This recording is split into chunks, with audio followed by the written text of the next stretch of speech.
अगर आपकी रूफ की शटरिंग गलत हो गई तो आपका पूरा स्लैब फेल हो जाएगा। तो इसीलिए आज हम सीखेंगे कि रूफ स्लैब की ड्राइंग रीड कैसे करें और ड्राइंग के अकॉर्डिंग प्रैक्टिकल साइड में कैसे चेक करते हैं, स्टेप बाय स्टेप पूरा प्रोसेस बताऊंगा। तो सीधा मैं टॉपिक में चलता हूँ, ज़्यादा आपको टाइम जो है आपका टाइम में वेस्ट नहीं करूँगा, सीधा टॉपिक पे चलते हैं। ये क्या है? ये एक रूफ स्लैब का प्लान है। इसमें क्या है, इस ड्राइंग से आप बीम और स्लैब की सेटरिंग कर सकते हैं। तो अगर ये ड्राइंग आपको समझ में आ गया तो आप आसानी से साइट पे जाके कॉन्फिडेंस के साथ स्लैब की सेटरिंग करा लीजिएगा और उसको चेक करके प्रॉपर तरीके से आप ठेकेदार को भी समझा दीजिएगा, जो आपके सेटरिंग ठेकेदार होते हैं। तो ऐसे ही सेटरिंग की गलती से बचने के लिए आपको ये वीडियो देखना पड़ेगा, क्योंकि ये आप ही के लिए बनाया है। तो सबसे पहले हम एक बीम ले लेते हैं। तो ये B5 जो है, ये B5 आपका क्या है, ये एक बीम है। तो अब बीम तो ये B5 दे दिया है, अब इसका साइज क्या है वो कहाँ से मिलेगा हमारे को, वो देखना सबसे ज़्यादा ज़रूरी है कि वो कहाँ है। उसके बिना तो हम ये B5 जो बीम है ये बना ही नहीं पाएंगे। तो हमारा क्या है, ये 3rd floor roof slab plan है, ये पूरा एक प्लान है, ये आप पहले अच्छे से देख लीजिए, ठीक है। और ऐसे ही ये जो हम अभी जो B5 मैंने बताया है आपको, ऐसे हर बीम में जो है ना, ये कुछ ना कुछ जो लिखा हुआ मिलेगा आपको। तो ये क्या है, ये बीम का नाम है। देखिए B1E है, ये बीम का नाम हो गया। ये बीम यहाँ से यहाँ तक है। उसके बाद ये देखिए B6B, ये B6BS है। तो ऐसे ही जो है ना, ये सारे ड्राइंगों पे जो है आपको कहीं ना कहीं बीम का नाम आपको जरूर मिल जाएगा। अगर ना मिले तो आप बढ़िया से ढूंढ लीजिएगा, ये RCC ड्राइंग में देख लीजिए। ये देखिए BS3। तो हम कोई सा भी एक बीम ले लेते हैं, उसके बाद हम उसको ढूंढते हैं कि वो बीम का साइज कहाँ दे रखा है, ठीक है। तो ये अच्छे से देख लीजिए, ये हमारा रूफ स्लैब की प्लान है, ठीक है। तो हमारे को क्या है, इसमें ये है हमारा फ्रेमिंग प्लान। तो यहाँ से हमारे को क्या है, बीम का नाम मिलेगा और कहाँ कहाँ बीम आएगा और स्लैब का सेटरिंग कहाँ कहाँ होना है वो हमें इस ड्राइंग पे मिलेगा। लेकिन साइज कहाँ से लेना है वो आपको इस ड्राइंग में पूरी तरह से नहीं मिलेगा। एक आध बीम का दे भी रखा है इन्होंने, ये देखिए, ये 500/450 का होगा, ये BS2, ठीक है। तो चलिए हम चलते हैं B5 में। तो B5 कहाँ है हमारा, अब मैं आपको B5 में ले चलता हूँ। ये क्या है, ये आपका RCC ड्राइंग है, ठीक है। यहाँ से आपको बीम की हाइट और साइज क्या है वो मिलने वाला है। तो सबसे पहले हम B5 देखते हैं। चलिए B5 में आ गए हम, ये मेरा B5 है। तो ये क्या है, ये हमारा सेक्शन है, ये टिपिकल सेक्शन है B5।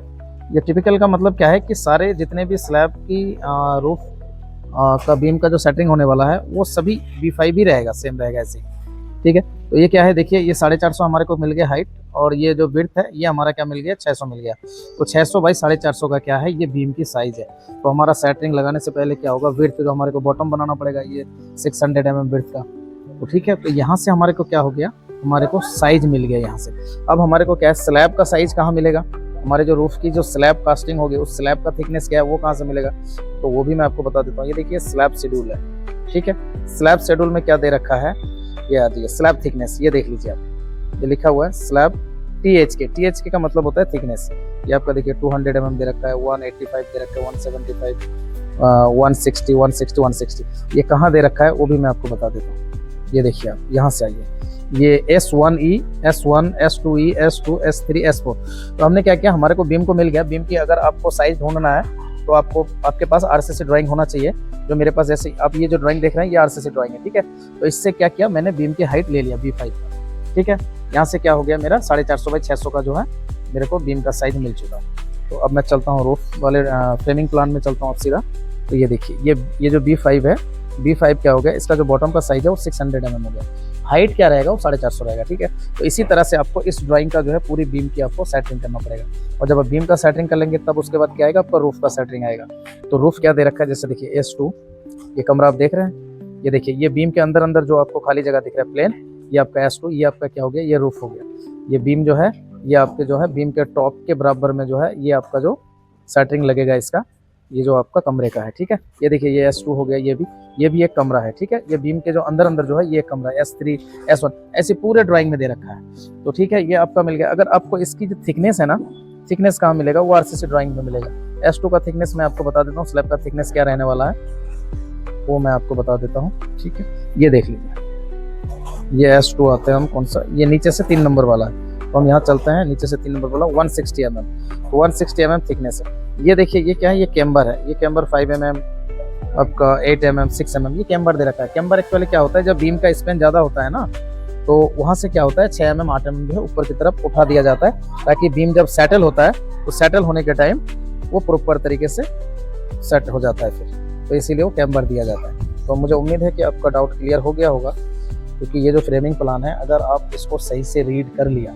तो आप कॉन्फिडेंस के साथ साइट पे जाकर सेटरिंग करा सकते हैं। दोस्तों आपके इंटरव्यू में ये बहुत बड़ा काम आने वाला है, वहाँ पूछा जाएगा कि आपको ड्राइंग रीड करना आता है कि नहीं, क्योंकि कोई भी ठेकेदार को अगर आप सेटरिंग का काम देते हैं वो सिर्फ लगा के चला जाएगा, चेक तो आपको करना है, अप्रूवल आपको देना है, पास आपको कराना है, तो आपको ये कराना है। तो अभी हमारा पर्पज़ क्या है, पहले तो हम ड्राइंग सीख लिए है, अब इसी के अकॉर्डिंग अगर आप साइट में जाएंगे चेक करने के लिए तो आपका सेटरिंग पास हो जाएगा, आपको सेटरिंग जो है कोई फेल नहीं कर पाएगा।